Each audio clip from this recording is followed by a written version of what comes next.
by John Wagner and Felicia Sonmez, Washington Post. Washington, seeking to quell mounting criticism after the Helsinki summit with Russian President Vladimir Putin. President Donald Trump on Tuesday said he accepts the U.S.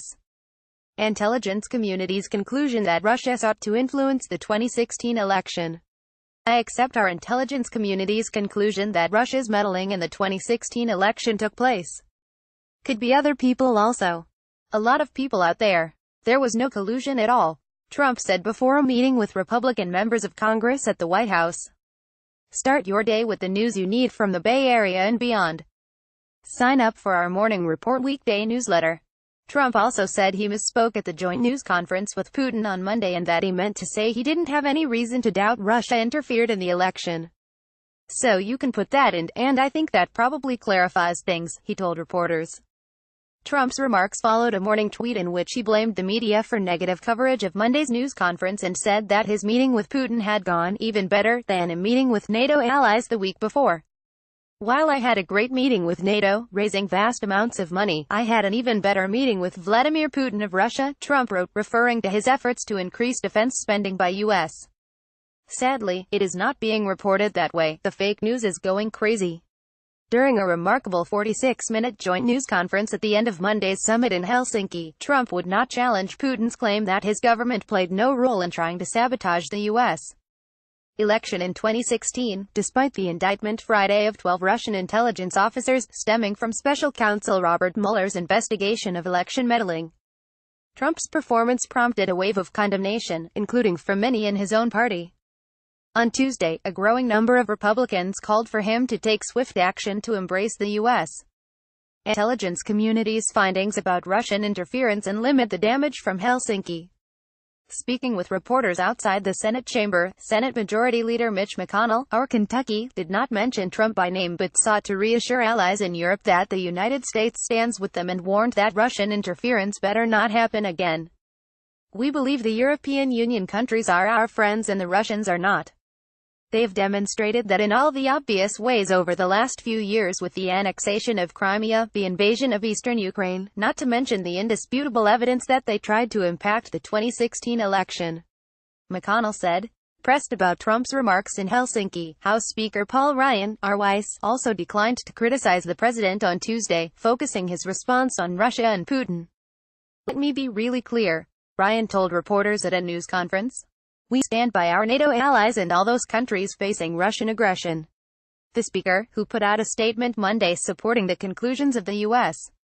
intelligence community, reiterated that Russia interfered in the 2016 presidential election but added that it had no material effect on the results. Ryan, however, declined to say whether he agreed with Republicans who have called on Trump to clarify his comments. On morning television shows and social media, several Trump supporters urged Trump to explain to the nation why he appeared to side with Putin instead of the U.S. intelligence community, which has concluded that Russia was responsible. "He's got to speak out about it, and he's got to reverse course immediately," former White House Communications Director Anthony Scaramucci said during an appearance on CNN. "The optics of this situation are a disaster.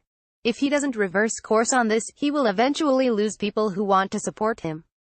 Scaramucci, who said he still considers himself loyal to Trump, recommended that the president huddle with his smartest, most loyal aides, and craft a statement making clear he understands there was Russian interference in the election. Trump could do that while continuing to insist there was no collusion between the Russians and his campaign, Scaramucci said. Democrats, meanwhile, sought to capitalize on the outcry over Trump's performance. In a speech on the Senate floor, Senate Minority Leader Charles Schumer, DNY, called on the chamber's Republican leaders to schedule hearings on what occurred in Helsinki. "Our Republican colleagues cannot just go, tisk tisk tisk," Schumer said. "They need to act." Schumer said he was particularly concerned about what Trump might have said to Putin during a closed-door, two-hour meeting between the two at which only their interpreters were present. "The American people deserve to know what's happened. Our security is at risk," Schumer said. In a letter to colleagues, House Minority Leader Nancy Pelosi, D. Califf, outlined several steps by the party to draw attention to Trump's meeting with Putin. Yesterday, President Trump cowered before President Putin, and engaged in a dangerous, disgraceful and damaging show of his Blame America First policy, she wrote.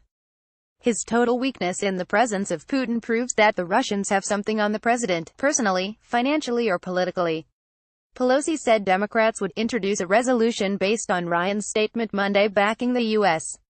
intelligence findings and would seek to force a vote to increase funds for election security.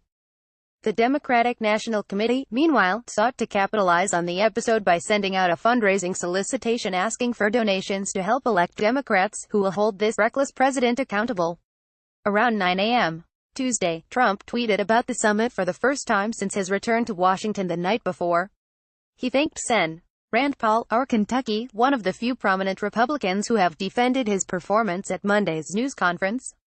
Earlier in the morning, Paul defended Trump on CBS, saying he has been the focus of a partisan investigation over Russia and is sensitive to that.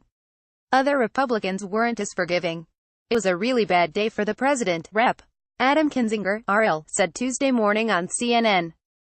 I think President Trump was wrong yesterday in a major way, and I think it was a very embarrassing press conference.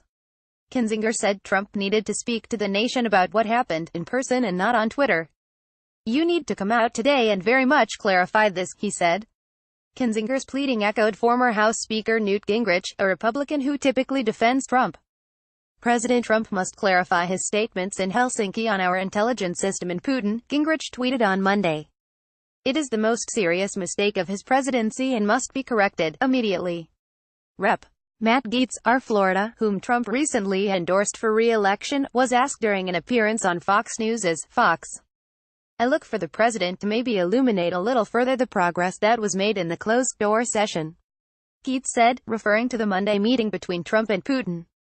In an earlier tweet Tuesday, Trump took credit for pledges from NATO allies at last week's summit in Brussels to meet their targets for defense spending, a move he said was bad for Russia.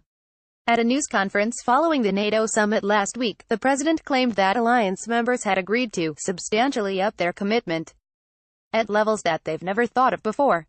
However, other NATO leaders disputed Trump's assertions, saying they had merely agreed to meet previous commitments. While Trump characterized the North Atlantic Treaty Organization gathering as positive, several U.S. allies were offended by his brusque manner. At the outset of the summit, Trump claimed that a natural gas pipeline deal had left Germany totally controlled and captive to Russia as he levied fresh accusations about delinquent defense spending by allies.